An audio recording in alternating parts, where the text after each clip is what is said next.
hello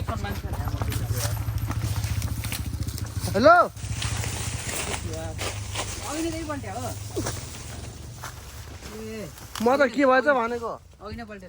मान्छे phone गरेर बोलायो कसम यार हामी आतेर आउने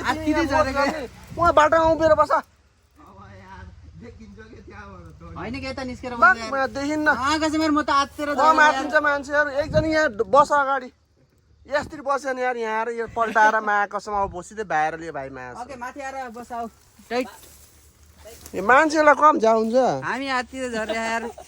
आत्तिर झरेको किन भाइ अनि हामी यहाँ भेजा भएर झरे भाइ उनी माथि आएर बस म कम माथि गाडी पल्टाएर केटा मोज गरे मार्छ यार